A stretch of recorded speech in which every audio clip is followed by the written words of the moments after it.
Good morning. Good morning. Thank you so much for joining me today. We are doing Course in Miracles lesson 268 today. Let all things be exactly as they are. Let me not be your critic, Lord, today and judge against you. Let me not attempt to interfere with your creation and distort it into sickly forms. Let me be willing to withdraw my wishes from its unity and thus to let it be as you created it. For thus will I be able too to recognize myself as you created me. In love was I created, and in love will I remain forever. What can frighten me when I let all things be exactly as they are?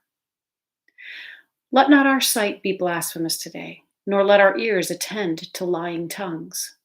Only reality is free of pain. Only reality is free of loss. Only reality is wholly safe.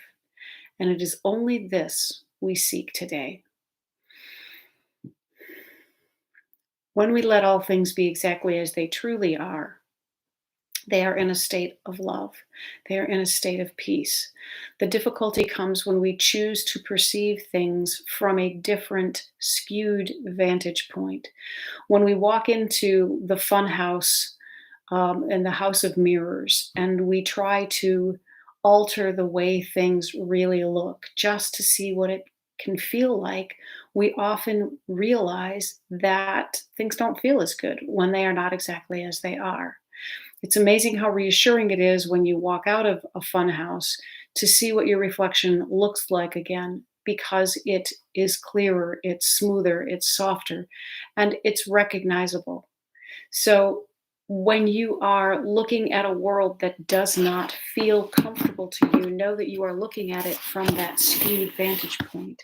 And it is only that by looking at that through the eyes of love that you are going to be able to change things. And so let your prayer be to see things as they truly are today and not from some jaded perspective. Let's see what Tina Spalding's channeling would say. You are blessed beings indeed. I am that one you know as Jesus. Most of you do not live in reality. You live in a fantasy world of which you are the director. Now, it seems as if there is a contradiction here. We say you are the creator of your reality, and here we say your reality is incorrect. What we want to clarify in this lesson is that when you are not aligned with love and you have not had and when you have not had untrue beliefs and ideas clarified from your mind, you are living in a distorted version of reality. You live a lot in your future world. It is an imaginary world. Your future world is a fantasy world. You do not realize this when you imagine, as you're driving your car perhaps, what's going to happen when you get home. You believe those movies you see in your head, but you are, in fact, making up a fantasy from the distortions in your mind. You are not allowing your life to play out as it will. Resentments, of course, are regurgitations of old fights, old wounds, and old hurts. Once again, you leave the present moment and live in a fantasy world. Your fantasy of what happened, of being unfairly treated, or of that sinner doing something against you. Many of you who have had unpleasant experiences immediately want to jump up and say, but it really did happen. And yes, perhaps you had an experience that was not much fun, but every time you go back to claim it as yours, you re-inflict that pain on yourself. The other person, the person who may have hurt you once in the past, is not involved in the victimization. You are. You are choosing to go back and relive in the movies of your mind a bad thing that happened to you because you want to. This is a very difficult part of the forgiveness process for those of you who have wounds that you have nurtured and fed for a long time. But we assure you that you do not really want those wounds. You do not want that resentment. You do not want that contaminating energy to grow in the present and show up again in the future, because this is what will happen. When you choose to use your present moment to regurgitate old wounds and old pains, you plant seeds for that same frequency in the future. We encourage you here, even those of you who have had what you consider unforgivable sins committed against you in your past, we ask you to give them up. We ask you to stop thinking about them and playing with them and feeding them with your powerful energy. That is what you are doing. Every time you recall that terrible story to your friends, that awful thing that happened to you are infusing it with your power, your most God given creative power, the power to create worlds. We want you to create a beautiful world for yourself, a happy dream here while you live in separation.